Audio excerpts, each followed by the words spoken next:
Hello. Online students, am I audible?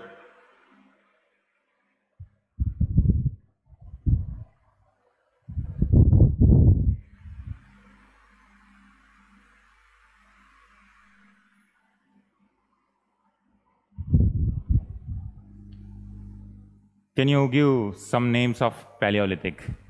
In which locations we identified some Paleolithic sites?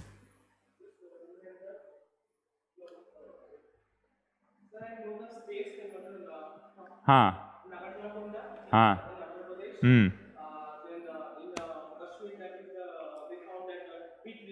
Okay, that is Neolithic. Paleolithic. We need to see Paleolithic.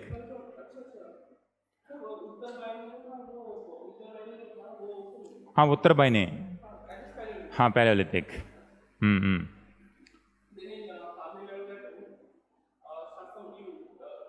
हाँ हाँ ODI. Okay, fine.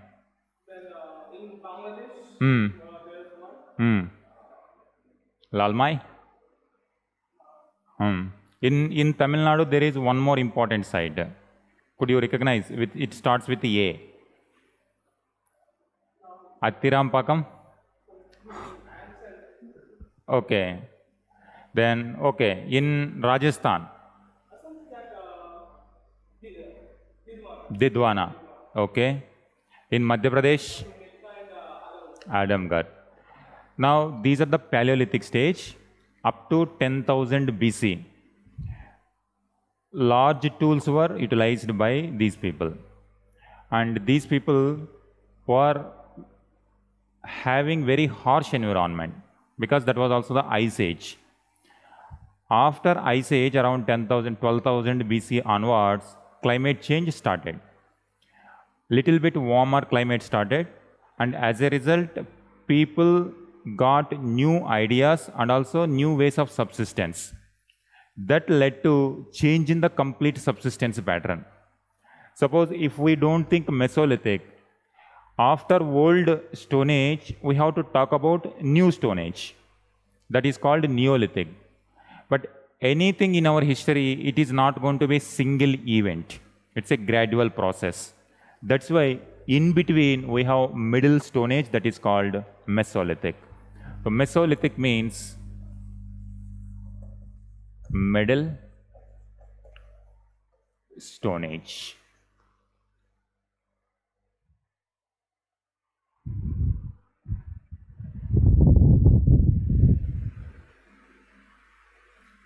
Middle Stone Age. I will give few definitions.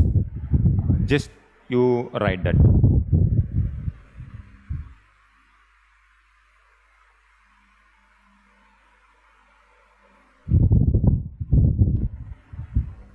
Before that, let us see how questions were coming earlier.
Okay. Just you mention just you write down in 2013. In 2013, a Paleolithic and Mesolithic site. A Paleolithic and Mesolithic site.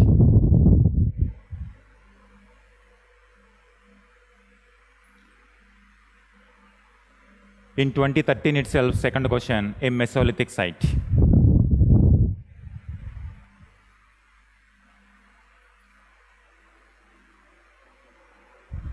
Now below that, you just give the number of questions. 2014, one question. Then 2015, 16, one question. 21, 22, one question. Particularly write about 2022, Mesolithic site with burials. 22, Mesolithic site with burials.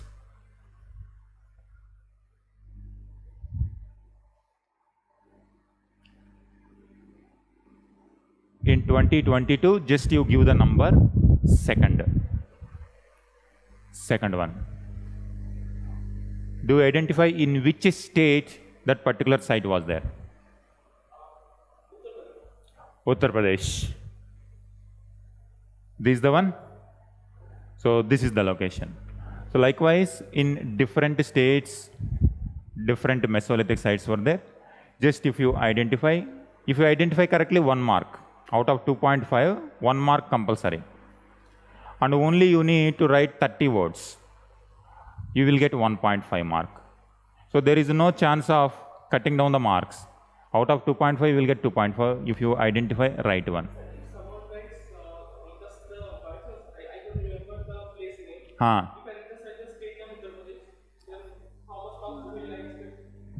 But what is the description? For which site you are going to write the description?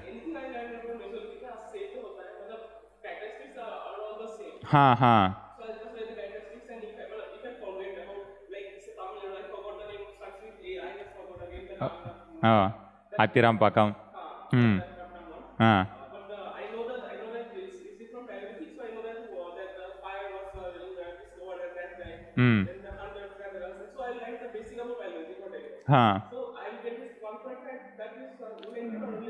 No, 0.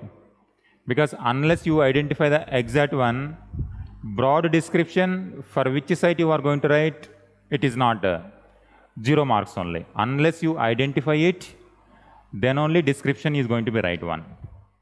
So minimum 1 you should get. Either it will come 1 or 0. Either it will be more than, once you identify the right one, it will be definitely more than 1. It will be 2 marks also, 2.5 also. If you don't identify, 0.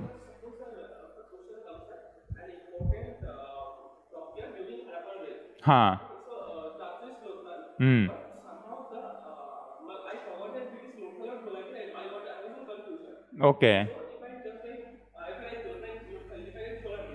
Okay.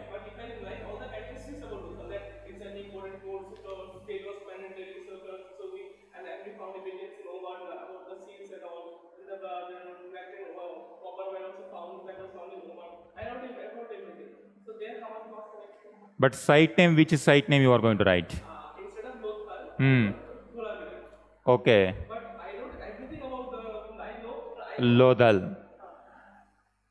Examiner assume whatever description you are giving, that is for Dholavira, not for the Lothal.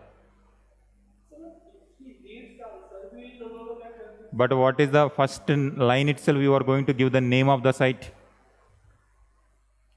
The name of the site you have to give.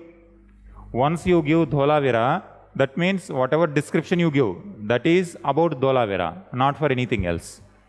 Suppose if you give the right one, suppose if answer is Lodhal only, you have put the heading Lodhal and you are writing the description.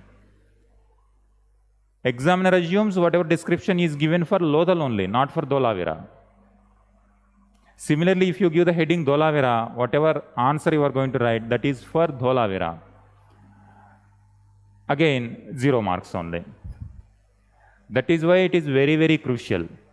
We need to identify, we have to work on this front. Because 100% marks, if you identify, once you identify rightly, you will get the 2.5 mark. Because you have a lot of content. Now, once you identify the Mesolithic site, then whatever characteristics you are going to write for Mesolithic, that is going to be right. This is 2022. This is the location they have given. So this one. Now you give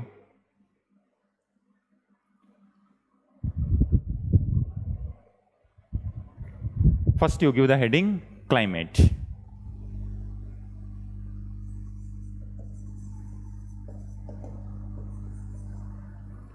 Climate. The Pleistocene era.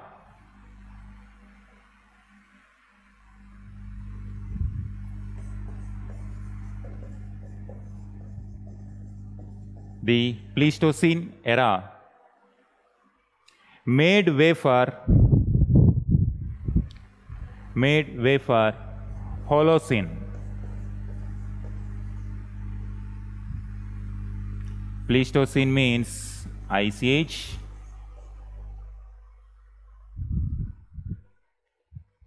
Ice Age.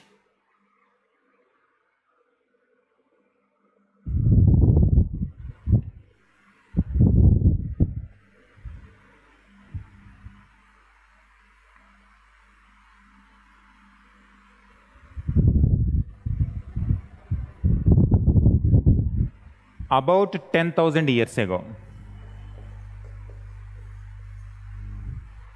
About 10,000 years ago.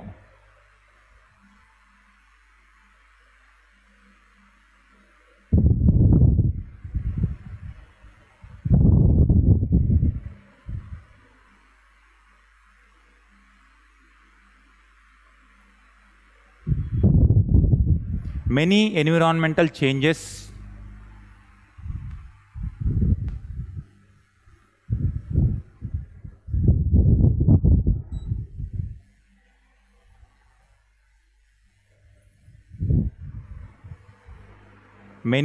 environmental changes took place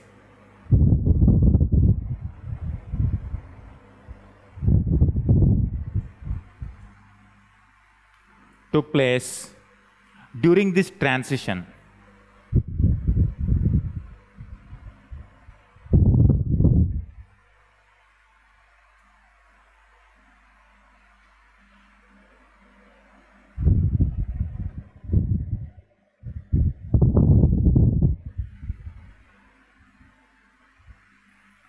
During this transition.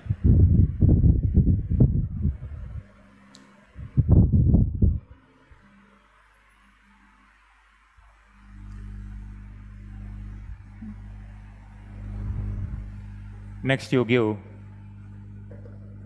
tools.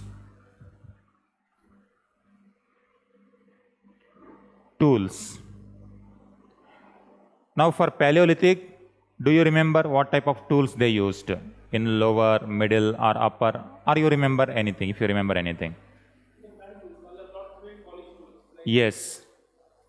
Any specific name can you give? Flake tools. Any other? Initially they used core tools, large tools. Then flakes. Then burins, like that they started using. Now when it comes to Mesolithic stage, towards the end of the Pleistocene,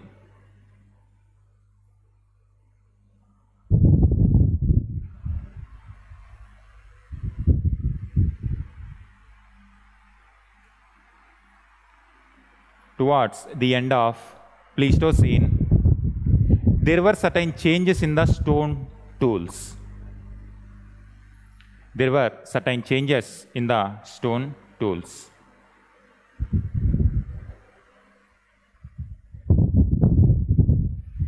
They started making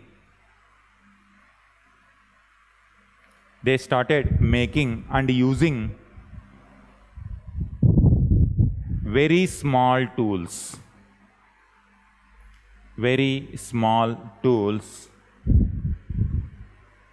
known as microliths.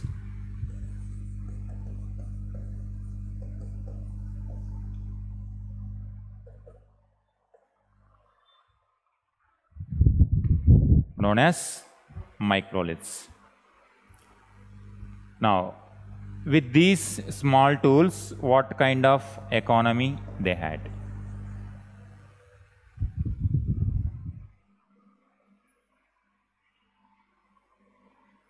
When it comes to Paleolithic, what is the major economy or major subsistence pattern?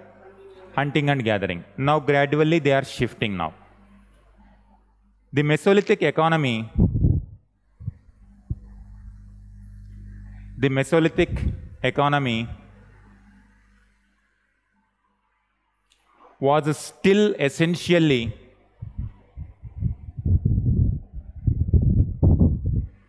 was still essentially based on hunting and gathering.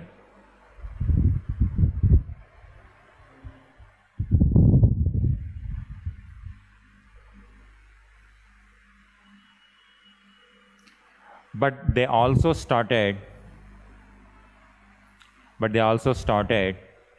domestication of animals.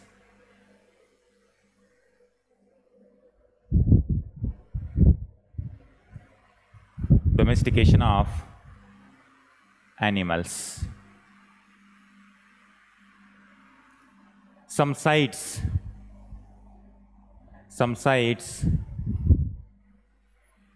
seem to have been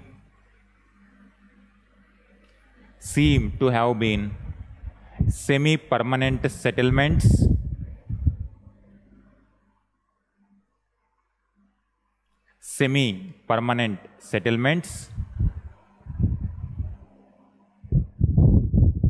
or permanent settlements.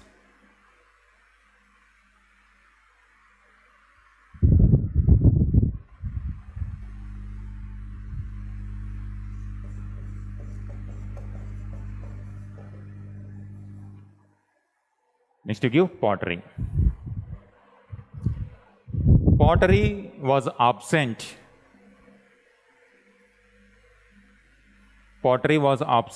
In the initial stages.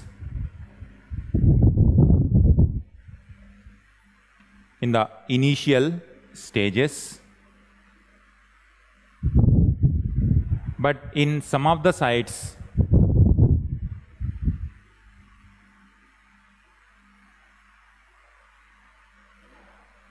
pottery evidence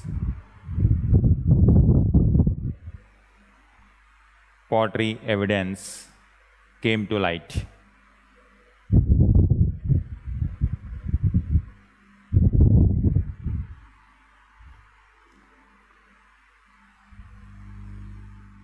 You draw India map, we will show some important sites. India map.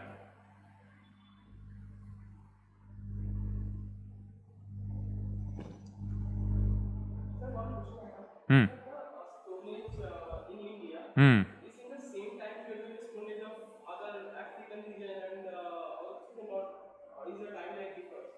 Timeline slightly differs. It is not exactly like a. Exactly.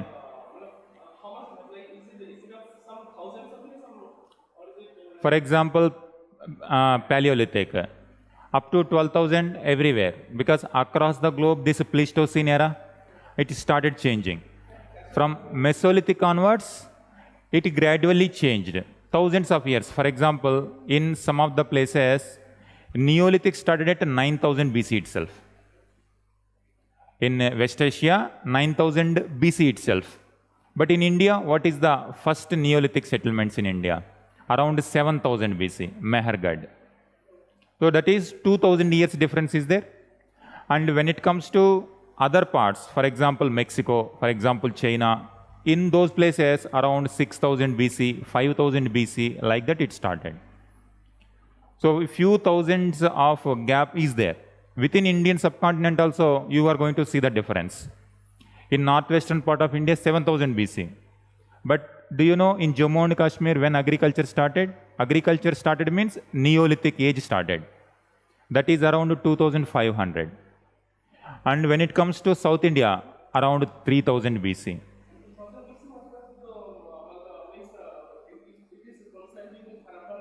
Exactly. So they are contemporary to Harappa. Now you see, one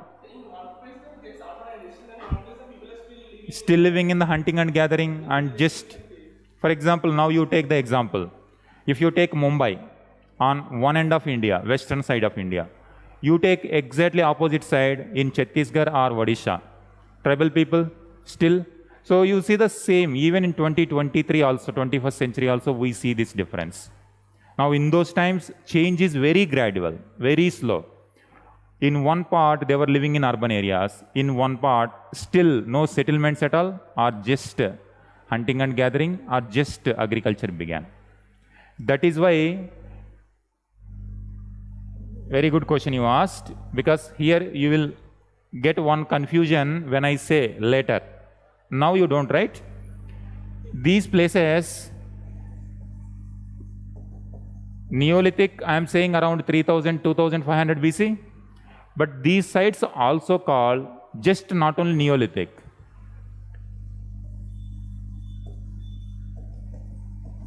Neolithic Chalcolithic sites. Together. Why we are mentioning? In some places, Neolithic age started, and after some time, Chalcolithic age started. Chalcolithic age means metal started, copper usage. But in this place, stone tools as well as copper at a time, single time started. Why do you think it started?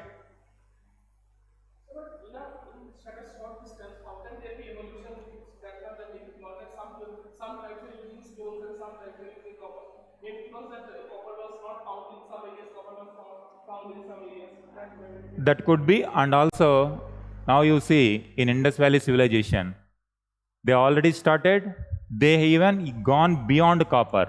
They started using bronze. That means already usage of metal already there in the Indian subcontinent. So some kind of interaction you might expect. So that's why even today also, suppose if you build a new city, completely new city, smart city, it will not go through the process of village settlement, then semi-urban, then urban, but directly urban. Similarly, in this place also, first time agriculture started. Whenever we say first time agriculture, we say Neolithic. But at the same time, while starting agriculture, they started using copper also. That's why they are also called Neolithic Chalcolithic sites. Hmm. Hmm.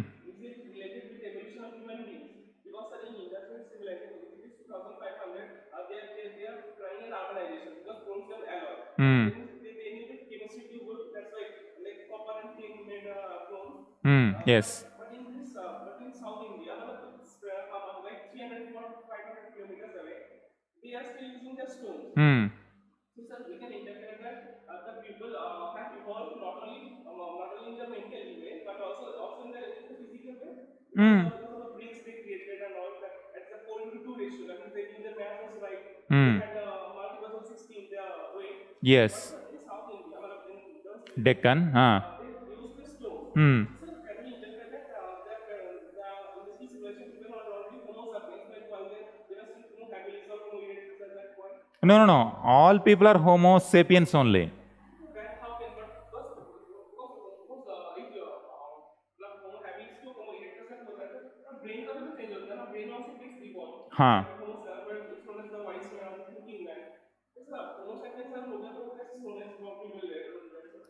Suppose. It is combining with that Java types के साथ compare करना है. हाँ. In the evolution, around 10,000 BC, that is climate change across the globe. When it comes to across the globe, in the evolution, Homo sapiens and before that Homo erectus, Homo habilis, that was the evolution of entire human being, entire human race.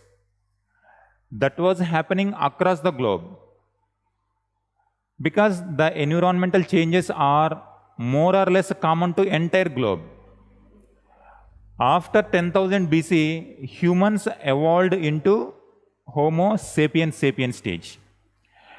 But this difference, this is the physical characteristics you are saying.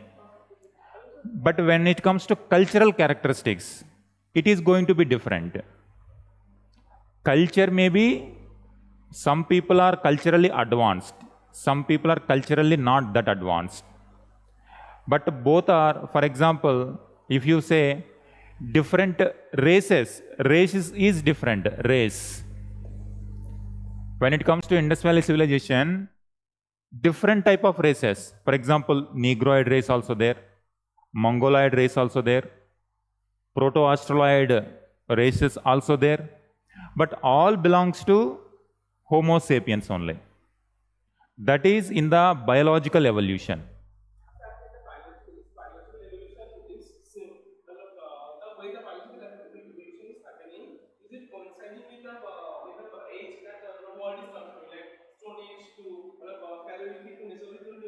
Hmm.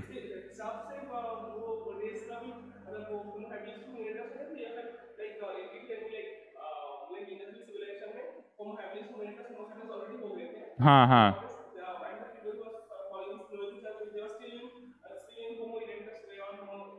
that is not necessarily the same way, because Homo erectus, what is the time period? Lakhs of years ago. Yeah, 3 lakh years ago onwards, so we say Homo sapiens. That means it may take some 1,000 years or 20,000, 10,000 years gap. But by 10,000 BC, almost all people across the globe, Homo sapiens stage entered. But in the cultural development, there was some kind of gap, thousands of years. For example, here urbanization. And if you see, in the same time period, in Gangetic Valley, they were also living in Stone Age. These people are urban, and these people are rural or forest.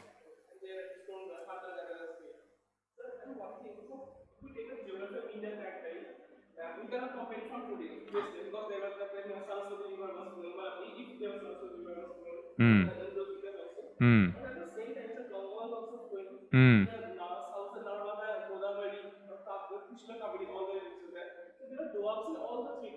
हाँ.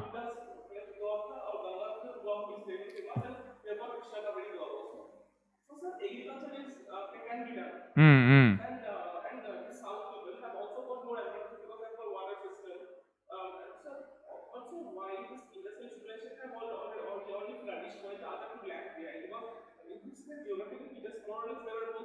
Hmm.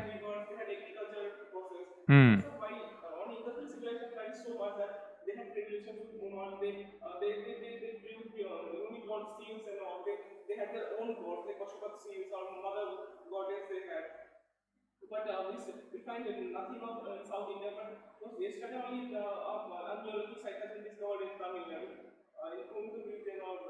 हाँ.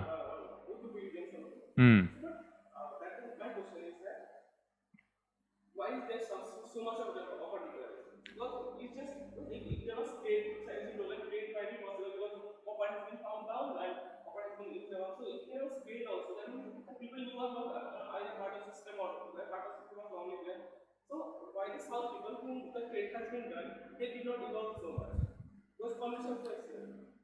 हाँ. Geographically, this is Western Ghats. Here, what range is there? Vindhyan range. Vindhyan range in the middle of the Vindhya.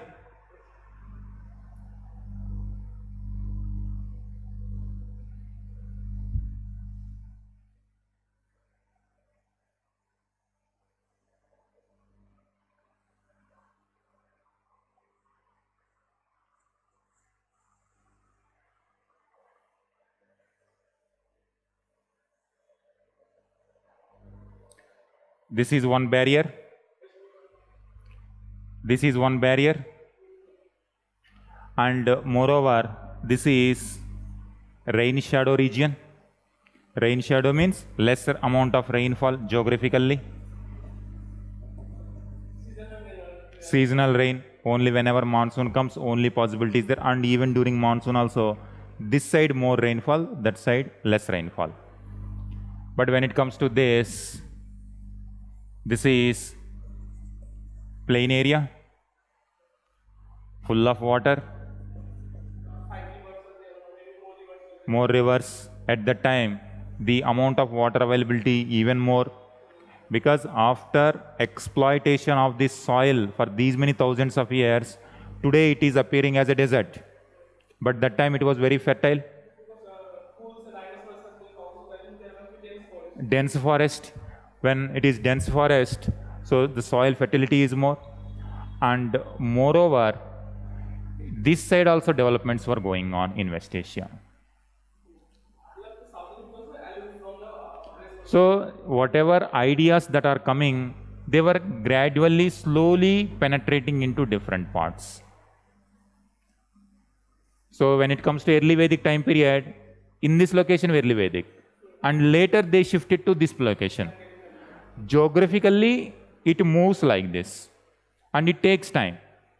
Suppose even today also, Delhi is developed, Bombay developed, Chennai developed, South India, this part is developed. But northeastern part, why still not that developed comparing with this part? Geographical features. And even today also connectivity is very difficult issue because of the terrain.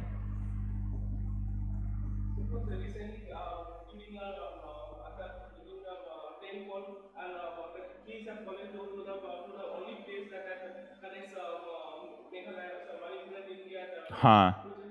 Now you see, only small corridor like a Siliguri corridor, chicken neck. Now if you cut off this, then what happens?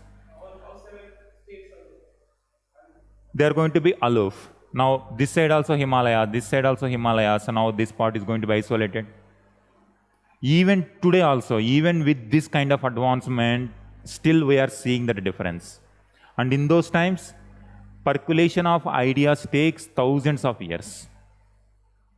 And this side, there was continuous interaction from this side, this side, this side. And in fact, so all these people, what human beings, all came from Africa only. So Africa is this side. So gradually, from first this area experiences some new development, then slowly enters. For example, if you take Southeast Asia, it takes even more later. Because from here, they have to go. Because this is ocean, very difficult to cross at that time. They have to go through this area only, or they have to come from top. That's why you will find this. Yes, already Himalayan barrier is there. That's why they can only interact through this or after crossing the Himalayas. So physical barriers were very, very different and very, very difficult at that time. Even today also, if you want to cross Himalayas, very difficult. But at that time, it is almost impossible to go beyond a village. That is why in the culture, in our Indian culture, we created so many stories. If you cross this river, ghosts are there. If you cross this river, your culture will be different. One of, even in 1857, 19th century,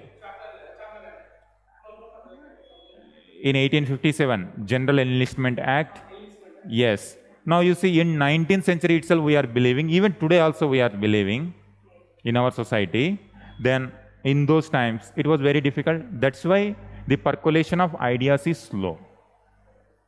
So as a result, one area very developed, one area still underdeveloped. For example, even today also, this area is still underdeveloped, but completely surrounded with urbanization, surrounded with development because of dense forest. Conflicts. So whenever such conflicts are there, the percolation of ideas is going to be difficult. These are the reasons, same reasons. Okay, same reasons. That's why in our geographic land, we are going to see different characteristics in different regions. Huh.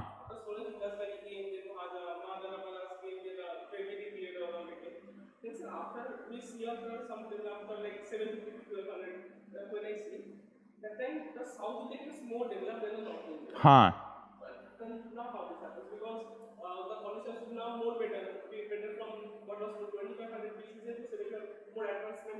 Huh.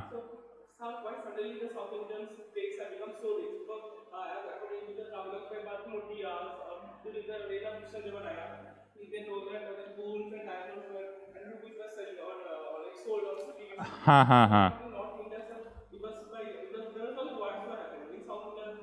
You are talking about which time period? 750 AD or 1500? Krishna Devaraya time period is 1500. Ha ha.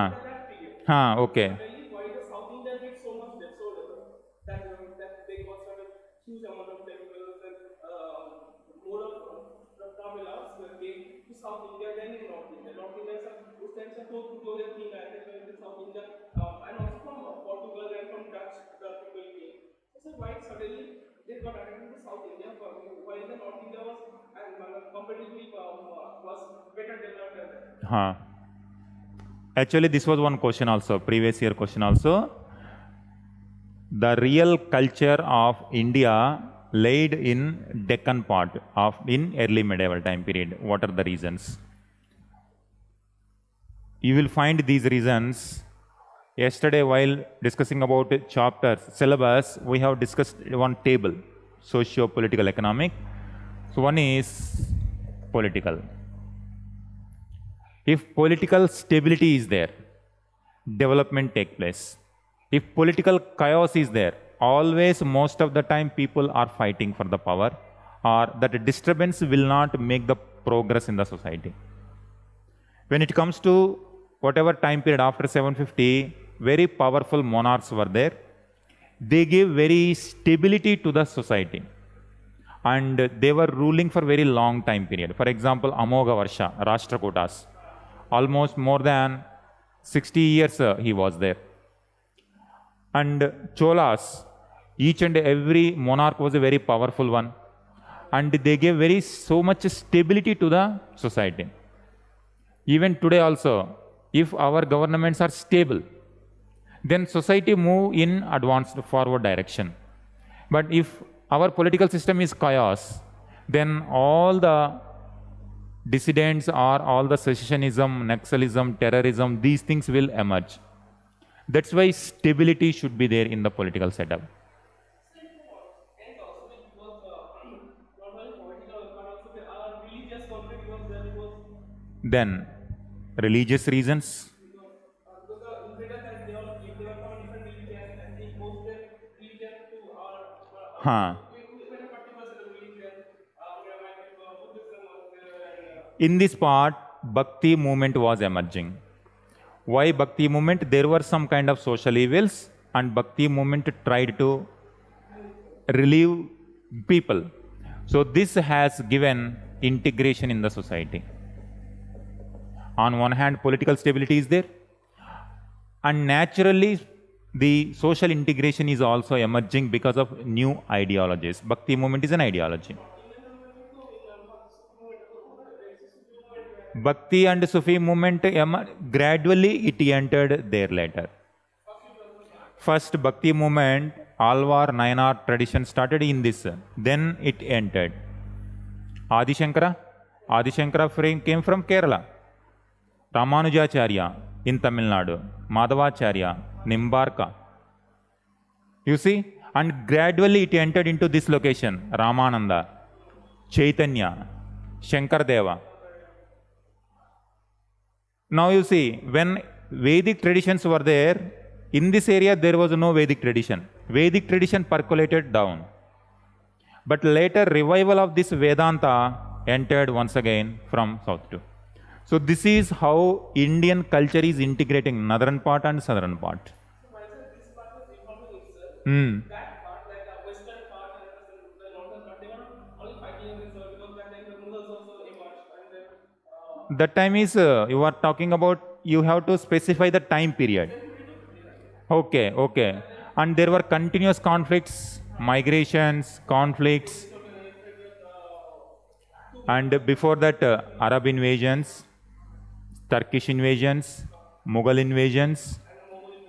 Yes, all these things were, that is why this part is always troublesome.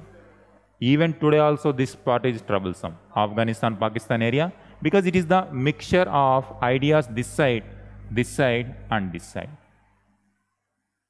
And when such kind of conflicts are there, it takes slow time for any reason. But it is also the area where so many cultures integrate fastly. Because this side, Buddhism and Hinduism was also there. Islam also emerged. And before that, Zoroastrianism also there. And from this Central Asian traditions are also there. That's why you will find a different kind of culture in this location. International culture to like it is a positive thing. Then say why South India if you look at the South India then you will only find most of them are Hindus. Like Okay? almost like followers of Vishnu and almost like followers of Shiva. Hmm.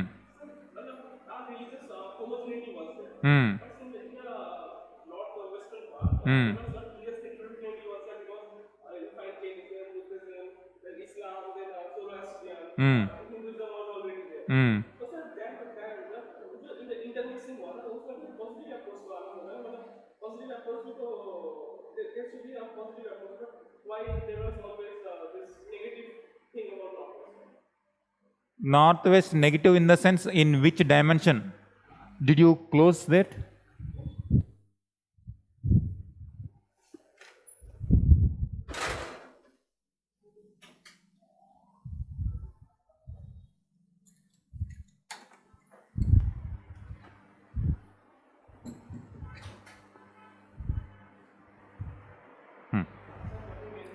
Hmm. Here multiple religions are integrating.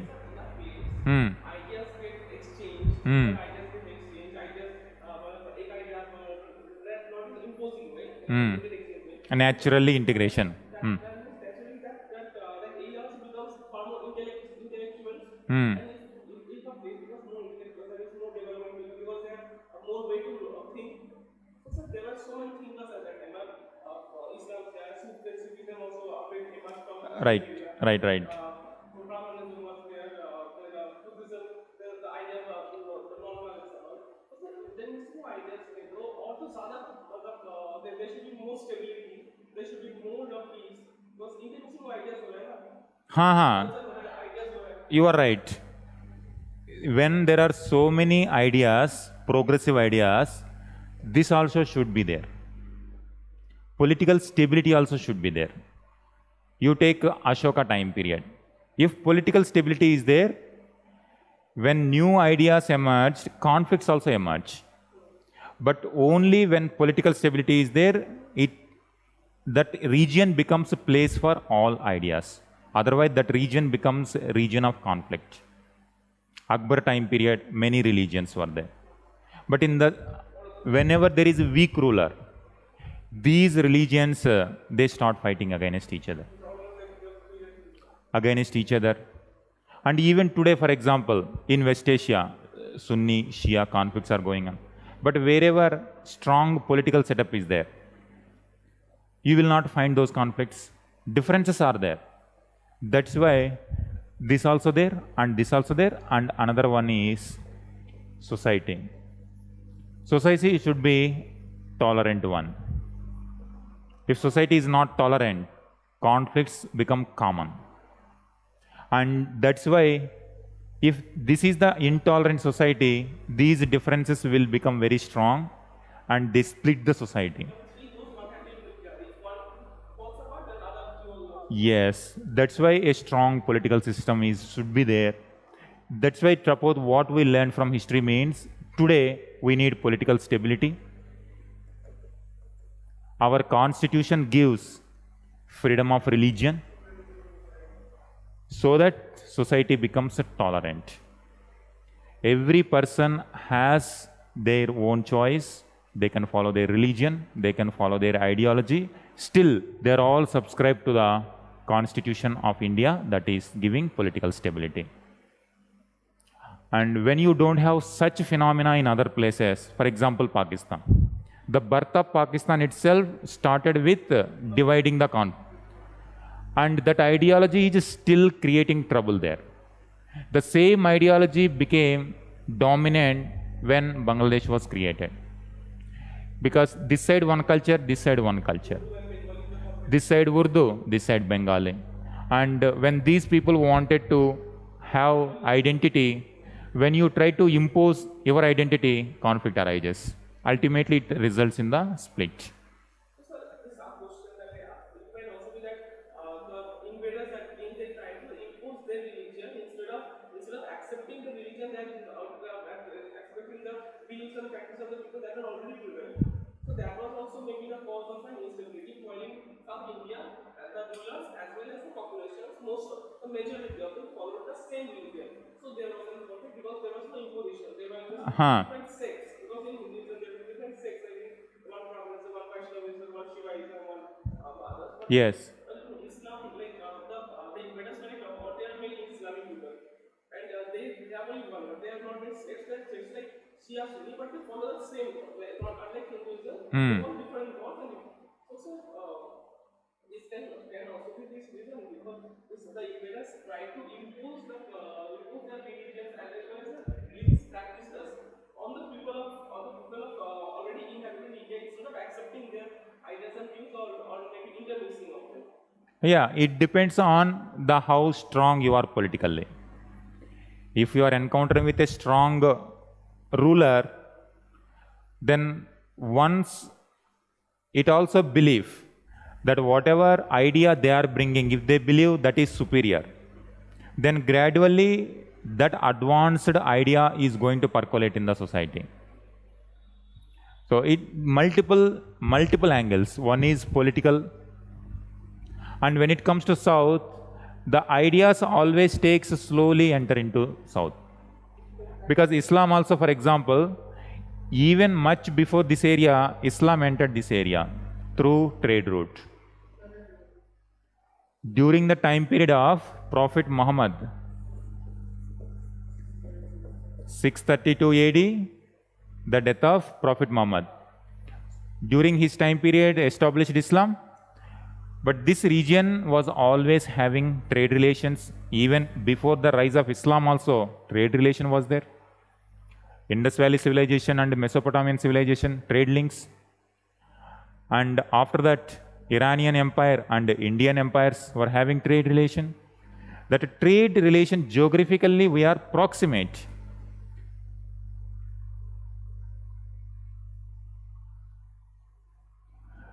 Always, irrespective of the ideology, religions come and go. In Saudi Arabia, before Islam, there were some kind of practices. For example, Zoroastrianism was, and before that, some other kind of practices were there. Before that, some tribal practices were there. So these new ideas will come and go. But geographically, India and this area is closer. Harappan, even before that, when it comes to Africa,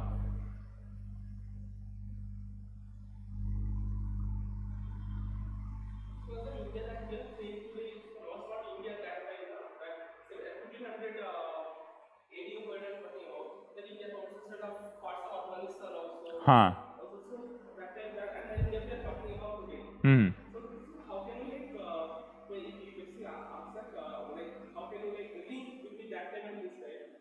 How can you? Because India has been divided. Not Afghanistan, this side divided to other side. The Bangladesh area, then the bit of Cambodia part. Huh. How can you link that part from 1580 or 2024 exam में देने वाला हूँ? उसमें तो link up जो बोले tradition का link and all those religious intermixing का social link then the thinkers that the scholars are thinking. How can you link it? Because India has been India is not now as it is of that time. But geographically, we are same only, Indian subcontinent. When it comes to the national identity, it differs from time period to time period. Yes. Like connect between India today or to India of that time. Culturally, we were always integrated. Culturally, even today also, India and Afghanistan relations are good only. Indian movies are very much popular in Afghanistan. Today, in the sense, Indian ideas are percolated to this area through medium of movie. In those times, in the form of Buddhism, in the form of Jainism, in the form of Bhakti movement, though percolated.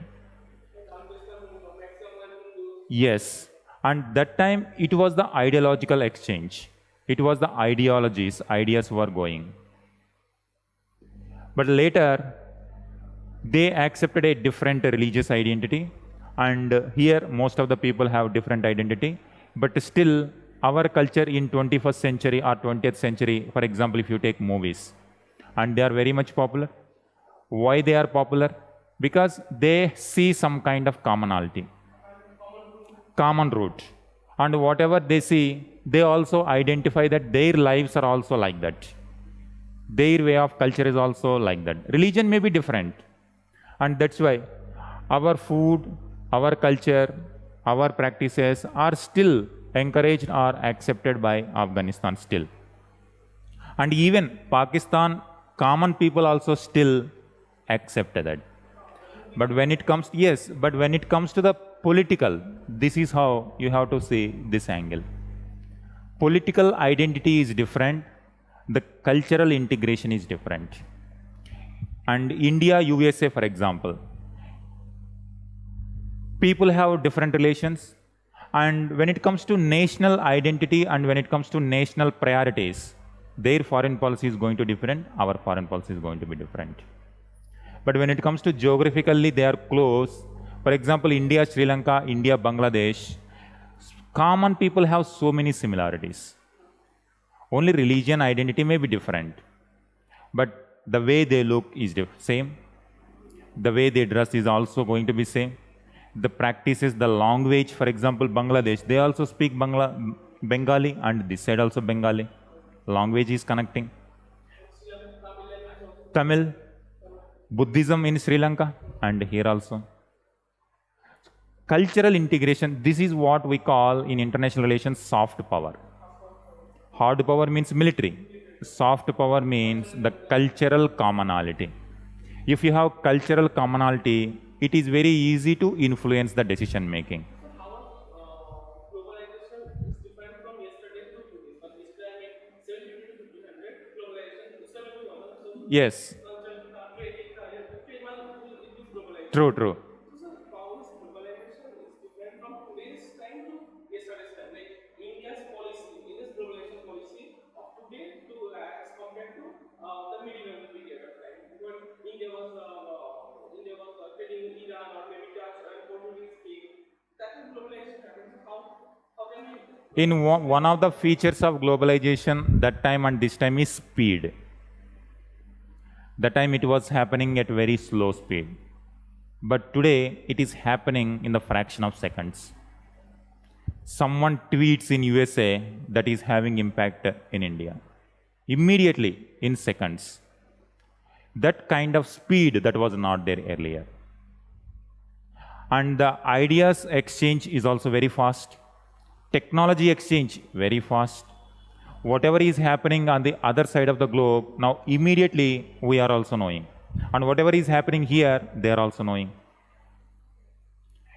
The speed, the technology is completely different of erstwhile time and present time period.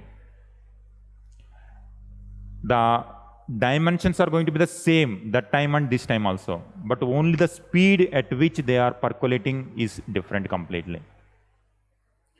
For example, if you listen in our stories, if someone wants to visit Kashi, and people are afraid of visiting Kashi because they don't know whether they will return or not.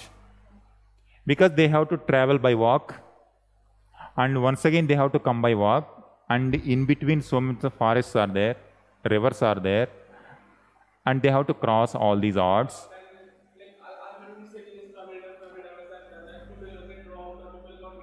Yeah, Huyan song also says his belongings were robbed during Harshavardhana time period. So all these things, even today also in Delhi itself we see the thieves, theft in 21st century itself.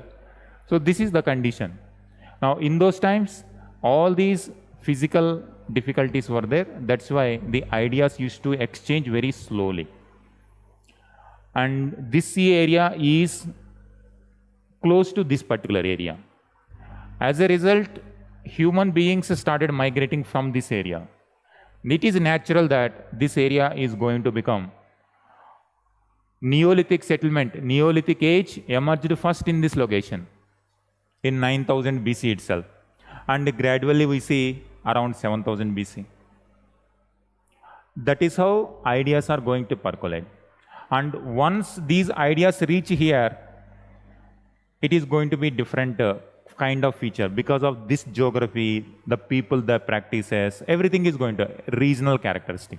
You write one question just to have some idea.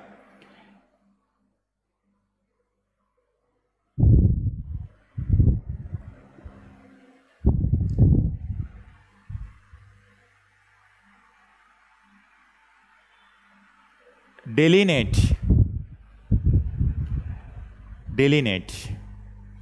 DE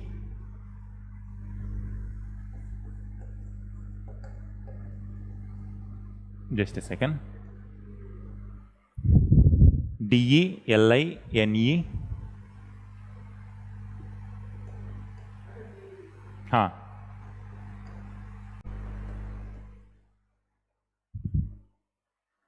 Describe, delineate, and account.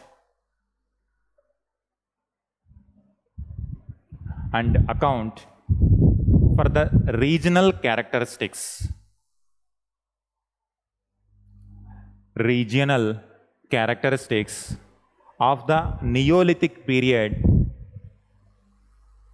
in India. Neolithic period in India. This was asked in 2016. You mentioned 2016. We will discuss about Neolithic later, but from our conversation, just I am trying to how UPSC can ask the question, whatever you are asking. What it is saying?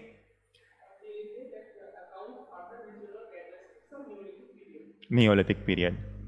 Now, as I said, ideas will come here. This region has different geographic features. Plain area and a little bit desert area. This develops a different kind of characteristics. And whatever they have, they used to exchange their ideas, trade, and with this area, this area, this area. And this side, this area also. That's why some of the valuable semi-precious items like lapis lazuli, they were mined in Central Asia or in Afghanistan. Because they are very close to this area, that's why they can import, they can export their goods. This develops a certain kind of regional characteristic. And when it comes to Neolithic period of Jammu and Kashmir, their geography is different. Hilly area, cold area, and the kind of houses they construct are going to be different. Hello?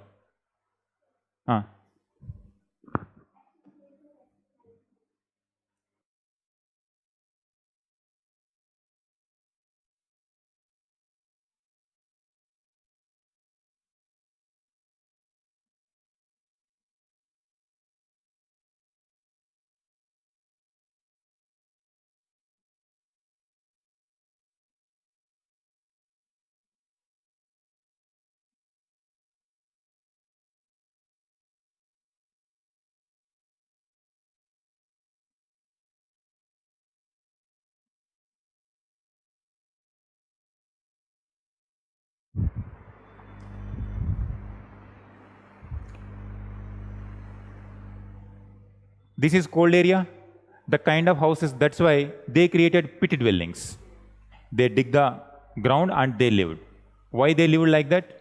Because of the cold climate. That is one kind of regional characteristic. And the kind of material they get is different. The kind of material they get is going to be different. And when it comes to Deccan region or South India, here the kind of material, raw materials, rocks are going to be different. Here you will find different kind of housing pattern, different kind of agriculture practice. In this area, they grew wheat, but in Gangetic Valley, they grew rice. And in this area, they grew ragi, bajra, because of the lack of availability of water. And all people are Neolithic only. But still, there is a difference. Even today also, how this question can be linked with the present day. Today we are all Indians, but still we have regional differences. That is why we have different states, cooperative federalism, different concepts are emerging. Because every state has its own regional identity. But still we are all Indians only. These regional identities are emerging because of the existing geography, existing resources naturally. For example, the coastal people they generally follow the practice of fish as the food item because that is availability. When you go to desert area, they have different food practices because whatever is available to them, they. And if you take the global context, these people may have different food practices. These people may have different food practices because whatever available to them naturally, they generally follow that. Everything they cannot import from the outside. Today, we are importing so many things, so many goods. And our food habits also changed because of the globalization. Whatever food is popular in USA, Europe, that kind of food also available in India. Soft power. But do we eat the same food every day, every time? No. Ultimately, we depend on what is available to us. Often we can take that food, but not every day. Everyday practices are dominated by our own resources, what is available to us. The question is same here also in this come to this.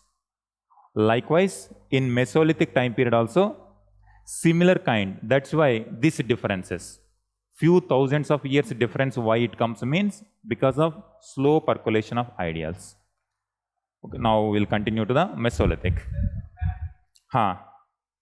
You draw the map.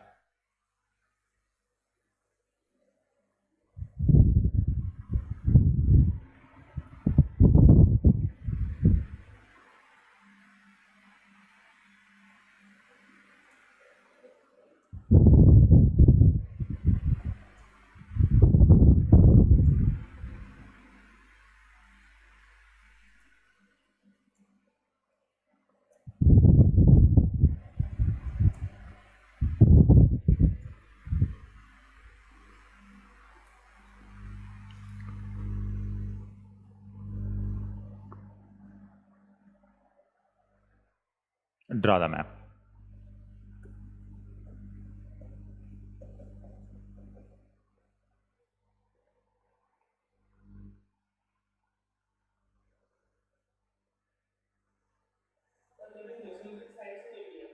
Mesolithic sites in India.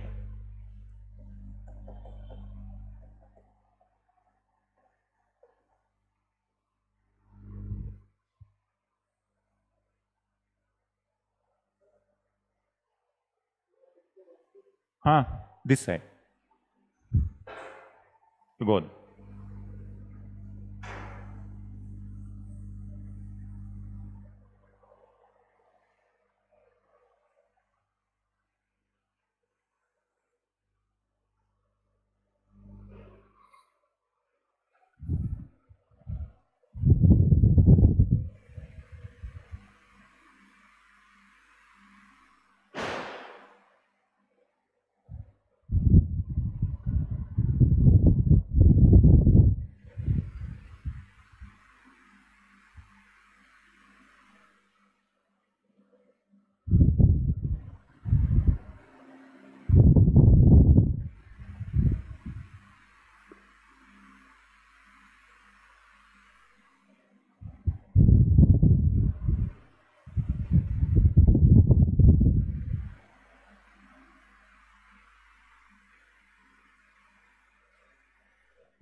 This one.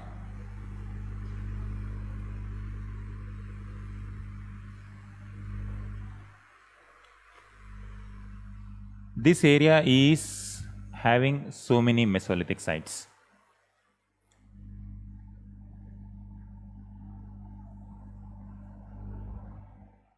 Around Belan Valley.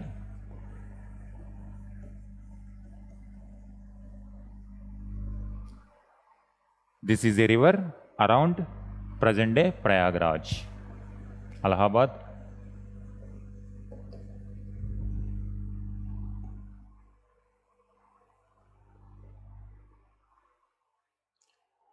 And you mention some of these sites, 1, 2, 3 like that, because many sites are there here.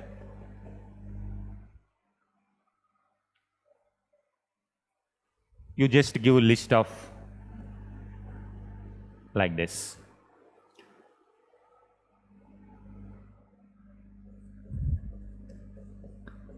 Chopani Mando,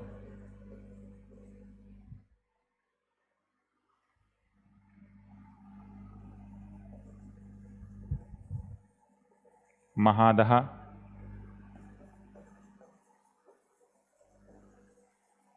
Damdama,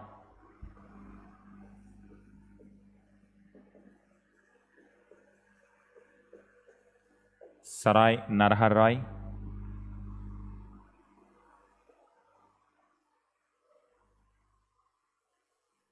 Lekahia,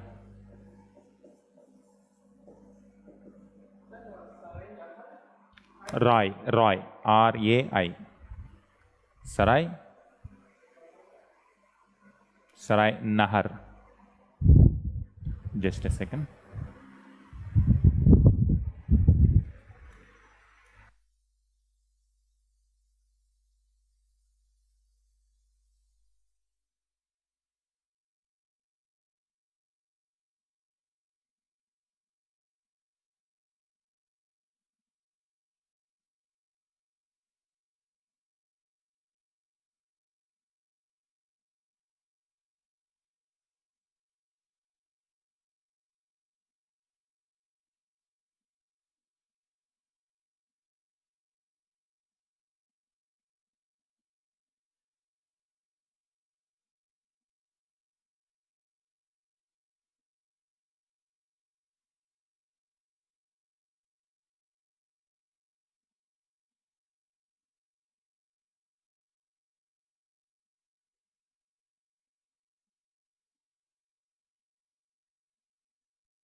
both. Some people, migration is a common feature. Yesterday we have seen what are the reasons. Can you remember some of the reasons why people migrate? Huh. Some resources might not be there, they go. And whenever they feel food is not available, they go. Animals not available, they go. In search of food, better life, they will go. And in search of betterment also, the existing people also will improve their livelihood. And how this change will take place? Now these people are there, these people are there. You can expect some kind of interaction. Some kind of interaction also. That's why, for example, in some of these settlements, the raw material which is used for developing, Mesolithic means microliths. Some of the raw material like chalcedony, raw material is required, stones are required. These stones are not locally available, but still these microliths are available there. What does it mean? They might have imported from the other place. That means some kind of interaction was there. Whenever you see some kind of interaction, ideas will exchange between both people. In that way, some new type of settlements also may take place, or in the same existing settlement, new development may take place. Or in the same existing development, new people also might come and join. All these phenomena, in that way. So when there are 3 or 4 tribes in a region, there is bound to be competition for resources. Huh. So are there any evidence found that the Stone Age people fought against themselves? Because Yeah. In some of the, exactly. This is very crowded place in those context. And in some of the burial places, some wound marks were there. So possibility of, we don't know whether one village, other village were fighting, or within the village people were fighting. Conflict, natural. Because of those conflicts only people will migrate to the new place. that tribes were made like from flint tools, and that other knives were also made from stones only. But since those knives are just only for hunting and the purpose, or also for self-defense or to invade other tribes. This we cannot say exactly. So the evidence has been found. But probably they used for both hunting also, self-defense also. Self-defense means from animals also. And those who wanted Obviously. even we are fighting there, then that is what. Probability also there. But, Concrete evidence has not been found. because archaeology, we cannot, if it is a literary evidence, then we can read it and we can assume. But in archaeology, unless we get complete evidence in the form of proper DNA analysis, carbon dating analysis, stone or some weapons, unless we identify them clearly, we cannot derive that information. Because in the cave painting also, like no such paintings of people fighting among themselves were depicted. Like people depicted about the mother being pregnant, or an animal being pregnant, or like mosaic pictures were. That is just say that the people were creative as well as they knew that the life comes from mothers and also, and they had knowledge about it. But another question is that if you basic, I don't know if you ask not, but if they ask that like when there is any in a particular place when there are different tribes of different culture or different families based together, there is bound to happen some conflicts. So are conflicts inevitable during the Stone Age period? Elucidated by 10 or 15 grams. So how like conflict, because there has no evidence been found. And more or less, these people, they used to live in bands. Band means like 20 people, 25 people. Probably single family, extended family you can say. And they used to reside in one place. So probably within the family, conflict might not be there, the kind of conflict which they kill. But whenever they come in contact with other, sometime cooperation will be there, and sometime conflict also might be there. Huh.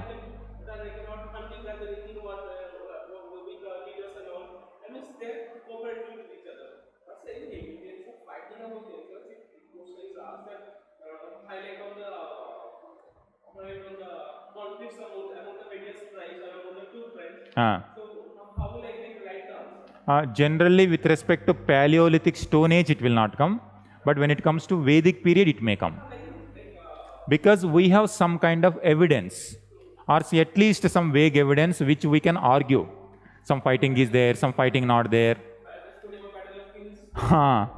When it comes to Vedic and Harappan people, they shared the same geography land. Conflict might be there. And when it comes to Vedic Rig Veda mentioned Haryupiya, that means probably that is Harappa only. God Indra, he was considered as warlord, and they used to worship him before going for war. And we have so much reference in Rig Veda itself fighting each other. That's why we can at least argue whether it was there or not secondary, but at least we can have some material to argue. Mohenjo-daro, some skeletons were there. We don't know whether they are because of the fighting or because of some other disease locally.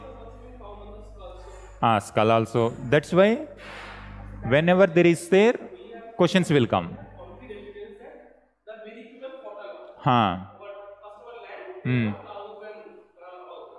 And they have weapons also, chariots also. Yeah. They also used to hunting as we have concrete evidence. We have also some evidence in Harappa that Harappa कैसे destroyed हुआ था. Might be then all many changes like climate change, for sailing because of the river, or maybe not Inca has like cars because there was not timber that is invented of the force. In some places, skeletons are found which are huddled with each other, and some sword must have been found on their studs. So not some external force was there. So we get some evidence. But like this way, if they ask about Mesoamerican, because now people are evolving, people are settling in a permanent way. So that means there will be stress on resources, there will be stress on agriculture, there will be stress on land. So how can I interpret that people always live history of nature? One possibility is the conflict might be there, but again we cannot say with conclusive evidence. What evidence we can say?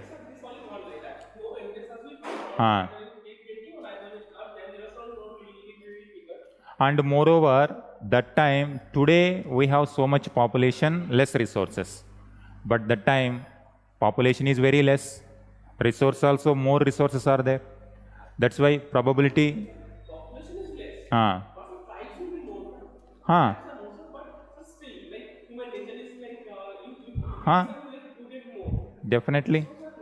That way, like how can I like the points which I can mention that there has been source of fighting and there has been no source of fighting. The points which are the points I can mention. When it comes to fighting, the evidence in these locations, it appears, you have to write like the terminology is going to be, it is not a definitive terminology.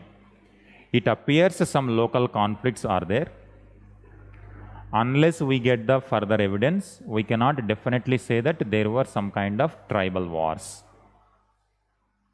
That language we have to use whenever there is no conclusive evidence.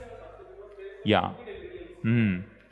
Because more or less, whatever evidence we are getting, all these places excavated, explored after independence only. Some kind of progress is happening after independence. And there is a long way to go. Like you said, recently also, discovery is happening. Yes. And even more sites are to be discovered. And in some of these places, for example, this place, we have so many buildings. Underneath also some kind of settlement might be there.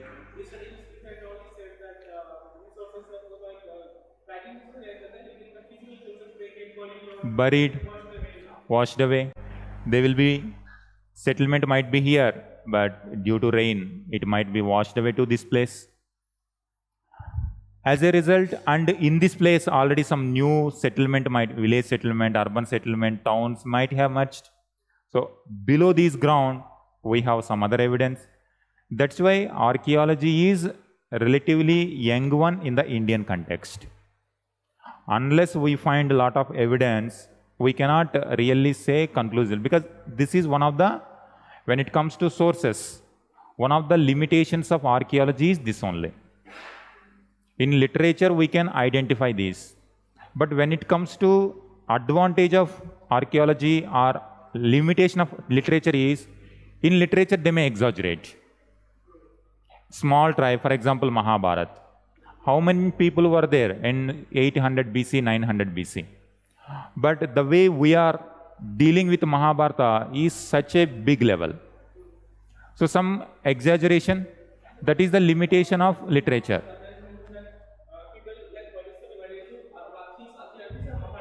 Hmm.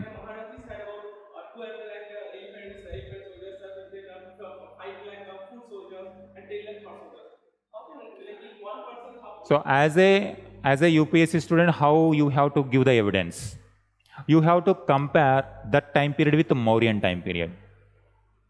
In Mauryan time period, we have the population estimate by Megasthenes or Greek accounts are based on the amount of soldiers. If you take 10% of the soldiers, if 10% of the population is considered as the soldiers, we have reference like some 6,000 horses, 10,000 elephants, something, that number is there. Then you can extrapolate to, if you consider number of soldiers 10% of the population and you multiply with 10, that is the population. During Mauryan time period itself, this much population, and 600 before Mauryan, it would be less than that. So in that way, you have to give the evidence. So this is how in ancient India, always evidence play very, very important role in your answers. You have to come forward in future. For example, when you are writing about something, population in Vedic, we don't have definite estimate, but we have some estimate of Mauryan time period. So in that way, you have to be, in Mauryan time period itself, this is the population probable, and it would be less than that. And we are even thousands of years before Vedic, it would be less than, even less than that. It is a band society. Hardly 20 people, 25 people used to live together. And whenever new people come in contact, cooperation might be there, conflict also might be there. But unless we get further evidence, concrete evidence, we cannot clearly say that there are tribal wars or conflicts among them. But as a human nature, as you said, conflict is inevitable. It might take place, but for writing answer, without evidence, we cannot write that. Yes. UPSC, when it comes to prehistoric site, it won't go that way. It asks the geographical spread, regional characteristic, or general description about the Paleolithic settlement. And most importantly, most of the questions come in the form of map marking. In the map marking, in the 30 words you have to write. In those 30 words, whatever evidence is available there, you write that. In Bagor, you will have some evidence, you write that. In this one place, in Belan Valley, in Chopani Mando, whatever. That way you have to write the evidence.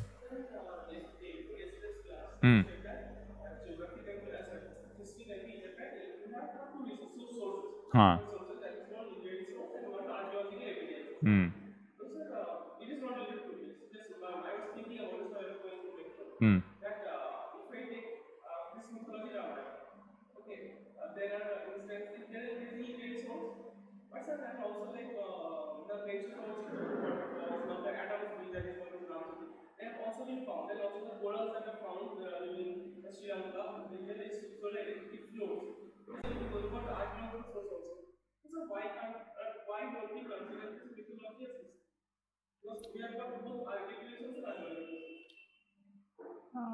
It has to be properly documented and it has to be properly argued. Unless we come up with a systematic approach in archaeological evidences, we cannot take it as the evidence, whatever literature is describing. In answers also, you can write only up to that level. Suppose if you want to write also, you should be very sensitively you have to write. As of now, only this much evidence is available. With few evidences also, we cannot completely describe that age. When it comes to Rama and Mahabharata, they happened before the age of Mahajanapadas. For the first time, we see the urban revolution after Indus Valley civilization. We see second time revolution in the urbanization. That is 600 BC, 500 BCE. The archaeological evidence before 600 BCE, we don't have any archaeological evidence to show that it is a very vast urban area.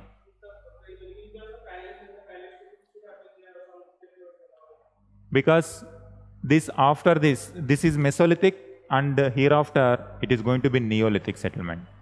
And thereafter they are going to adopt copper as the metal, Chalcolithic stage they are going to enter.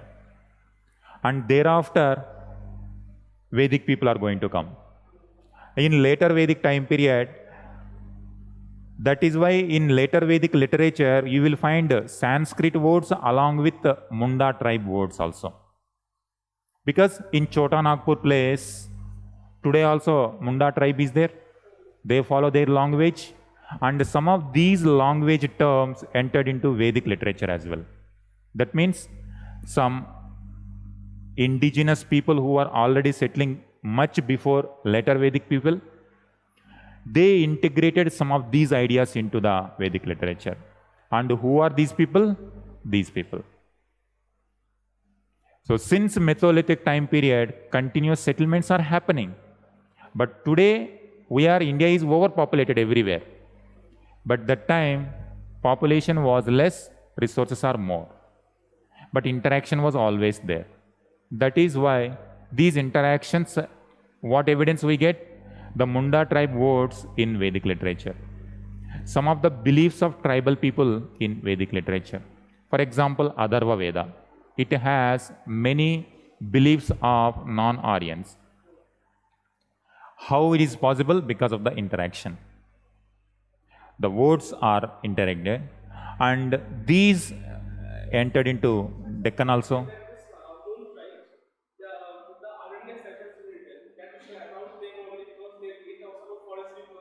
Forest people, and magics and spells to relieve the diseases. Superstition. Even in Mesolithic time period onwards, we see burial practices. In those burial practices, they used to bury the goods related to the dead body.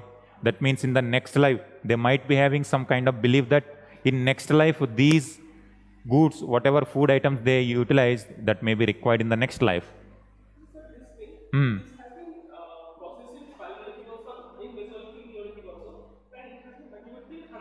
Huh. Yeah. How can it has changed so much that it has not been continued in Vedic age and for a long time? That is what Indian identity. Because now you see this place. This is Neolithic. Neolithic settlements are there. Mehergarh is going to be the first Neolithic settlement, 7000 BC. And thereafter, so many settlements are about to emerge. From Neolithic, they are going to enter into Chalcolithic phase. And after Chalcolithic, they are going to enter into urban phase. And naturally, when settlements are moving from one stage to the other stage, ideas and beliefs also enter into the next life. That is how these Neolithic, Chalcolithic ideals entered into Harappan people also.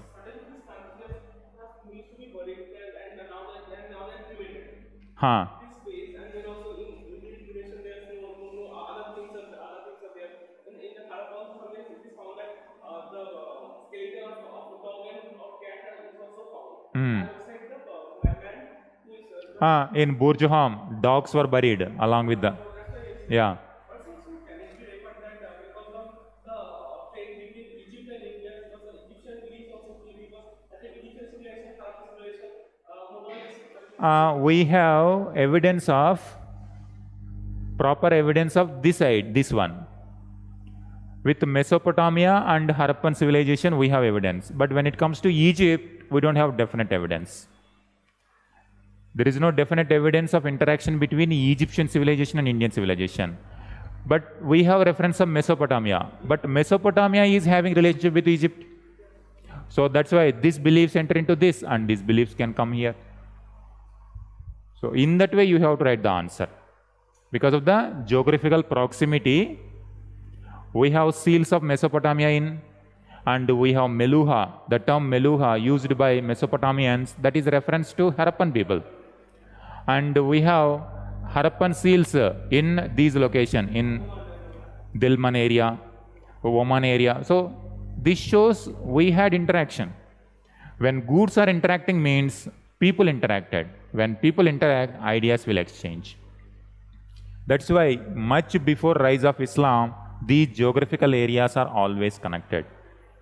Trade-wise, that's why during the lifetime of Prophet Muhammad himself, here Islam reached this. Kerala. And there is one mosque also. That mosque is considered as the oldest mosque in India. Cheraman. Cheraman, when our Prime Minister went to Saudi Arabia, he gifted the image of that Cheraman to the King of Saudi Arabia. This is the soft power. So we are using the development of something that happened 1500 years ago now. Why we are using? If we have good relations with Saudi Arabia, we can import oil in the present context.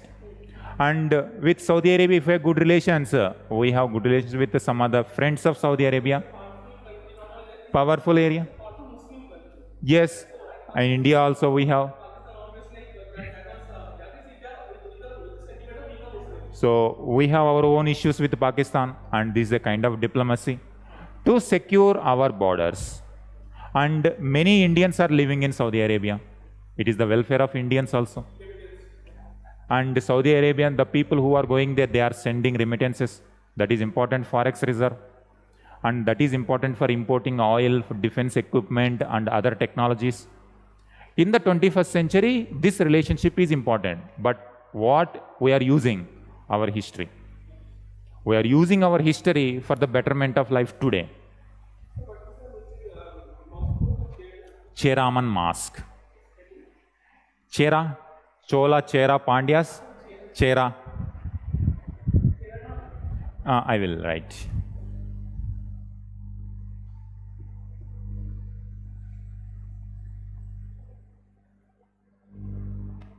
Cheraman. So this shows how we were always integrated, how ideas keep on interact.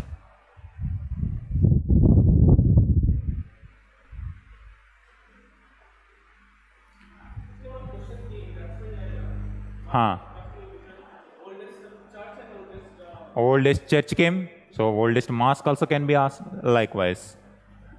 You write this, done? Now.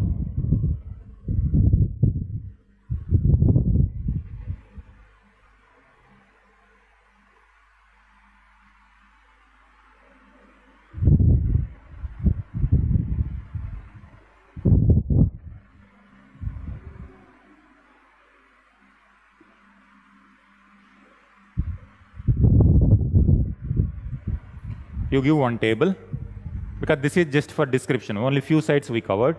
Now you give the table.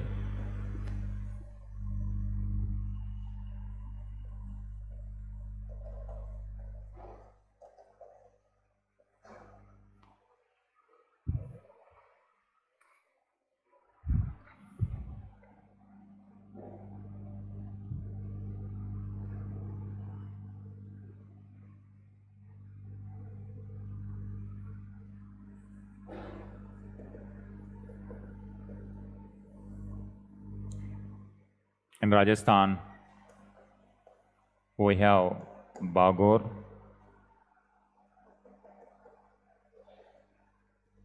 Tilwara,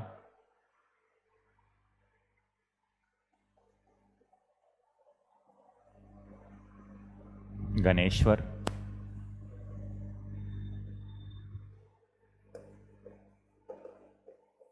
Gujarat,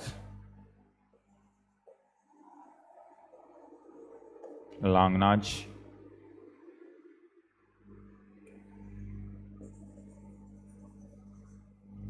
Maharashtra, Patne,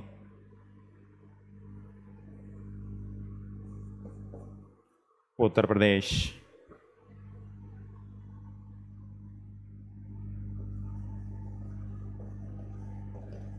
Chopani Mando.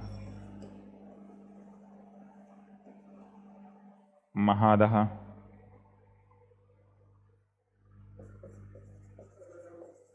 Damdama. Any other place? Sarai, Naharrai, Lake Ahia.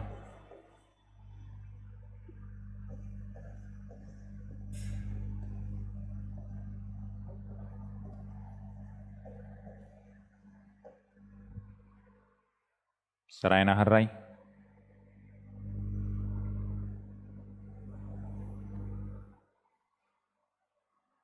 And this one, 20.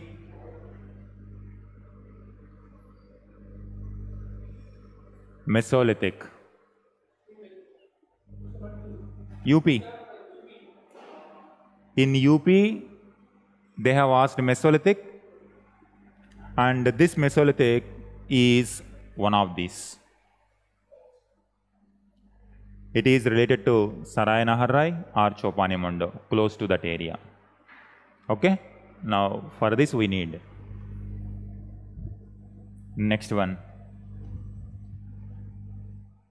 Madhya Pradesh. When it comes to Madhya Pradesh, Bhimbetka, Adamgarh.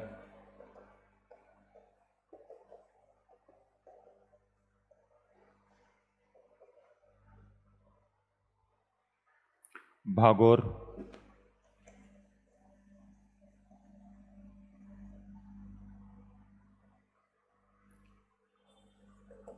Bihar. When it comes to Bihar, Paisra.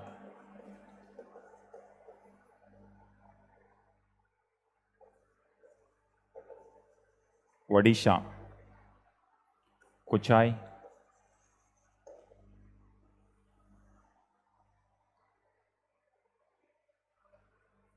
West Bengal. Birbanpur. In Andhra Pradesh, near Kurnool. You see this?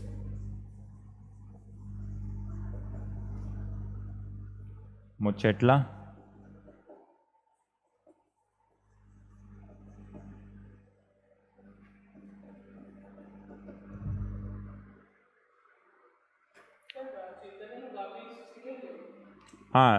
Single name, single village. Muchetla, Chintamanu, Gavi.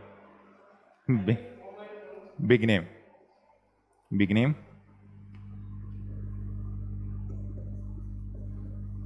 Karnataka. Sanganakallu.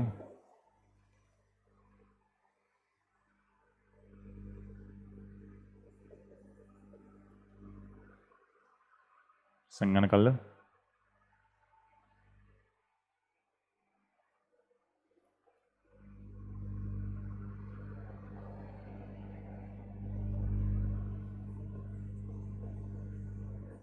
Kerala, Tenmalai.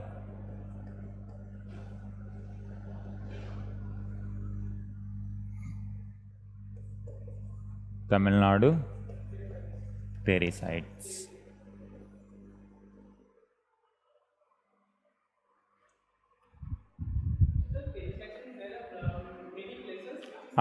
Yeah, collectively called Teri sites.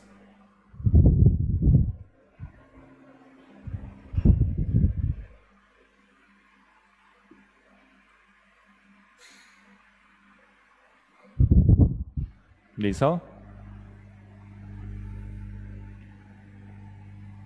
And with respect to map point, this is very important. And up to Neolithic and up to here, Paleolithic and Mesolithic, generally questions did not come. Questions came in the form of sites only. We have to know as many sites, and for each and everything, we have to know. Yeah, we have to remember. Otherwise, 2.5 mark, 100% marks we can get if it is Maharashtra and here. For example, ostrich bird.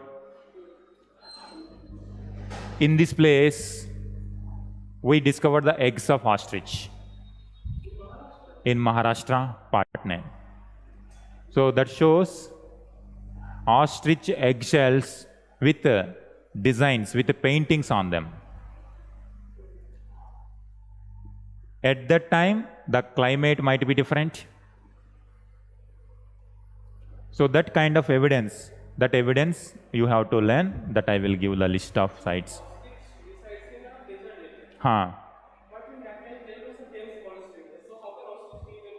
Probably either trade exchange. We don't know exactly. That is what archaeology has to identify. From which exactly how we identify. Because with respect to archaeological evidence, this is one of the limitations of archaeology. It will show exactly what is there, but it cannot say why it is there, how it came there. This problem. When it comes to literature, it describes, but it exaggerates. We don't know what exactly truth. We have to filter out. Similarly, here also, when it comes to archaeological evidence, you have to be, while writing answers also, only we can infer. We can infer from this archaeological evidence, probably these are the hypotheses. Only that way we have to write the answer when it comes to archaeology. You write one more question.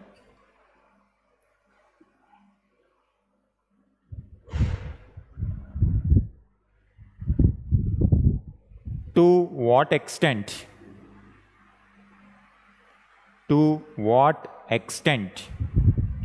archaeological materials are useful in understanding the progress of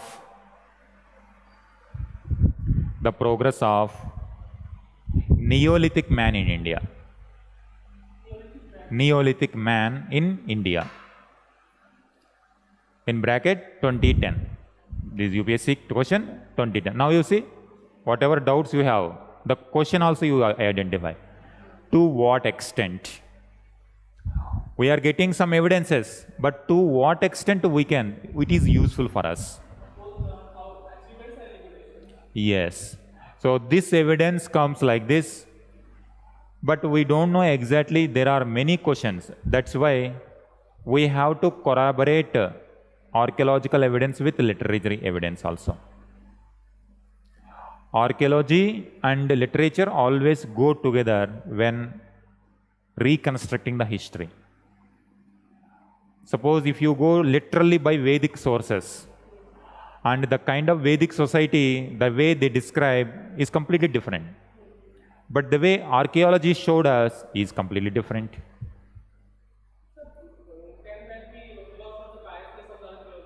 Probably. That's why, unless we get the new evidence. So through what prism you look at? These things are there. We cannot. If you completely discard Vedic sources, again you are missing something. That's why we have to do the research impartially. An academician should be impartial. A historian should be impartial. Otherwise, truth will not come out in history. Only biased view only will come. One point of view is propagated, but the truth, complete truth may not come out. This is the problem with, in our so many questions, in our optional, we have to write this point. For example, in medieval time period, we have authors like Ziauddin Barani, Badauni when it comes to Akbar time period, Barani when it comes to Muhammad bin Tughlaq and Firoz Shah Tughlaq time period. Ziauddin Barani, he discard or he praised Firoz Shah Tughlaq, but he portrayed Muhammad bin Tughlaq as complete failure. He was imprisoned by him, and he wants to be good books of Firoz Shah Tughlaq, otherwise he will not be released. He enjoyed very good post in Muhammad bin Tughlaq time period. He was the administrator. That's why, but whatever resource we have to understand Muhammad bin Tughlaq, that is the major resource for us.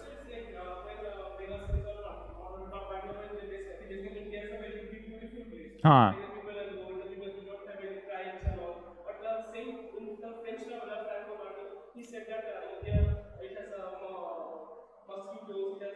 Huh. Even famines also there during Mughal time period. Yes. For example, Megasthenes, he says there is no slavery at all in India. But slavery was there. But the way it was treated in Europe is different. That's why his prism is different, our prism is different. In fact, Megasthenes' original book is not available. Whatever Megasthenes has written, it is not available. His views are written by other authors in Greco-Roman world. And they used to quote, Megasthenes said this, Megasthenes said this. But we don't know really Megasthenes said, or in the name of Megasthenes he himself is writing. So it is just by listening he is writing, or merely by seeing he is writing.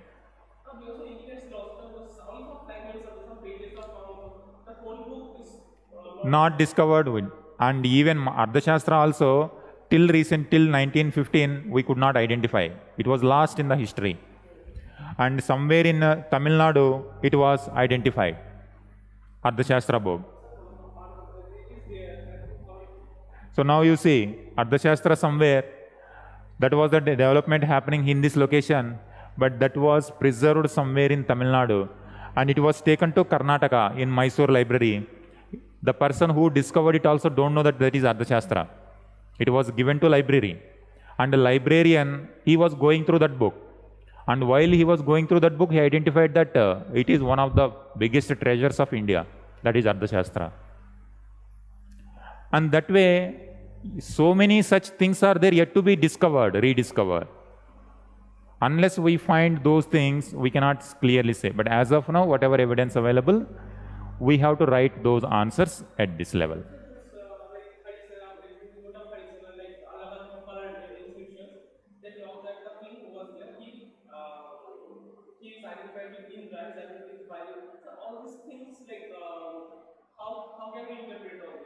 And if you have other resource, we have to corroborate.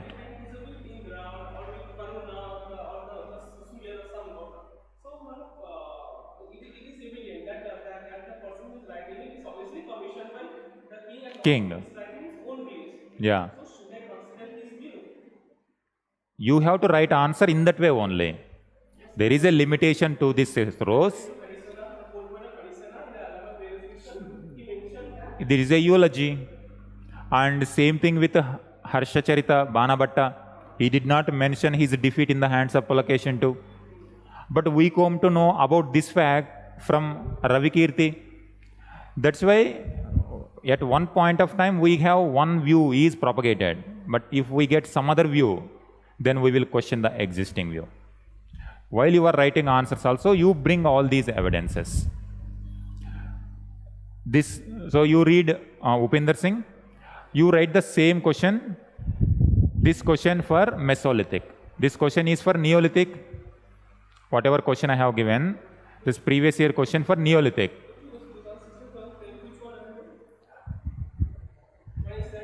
Regional character, second one you write.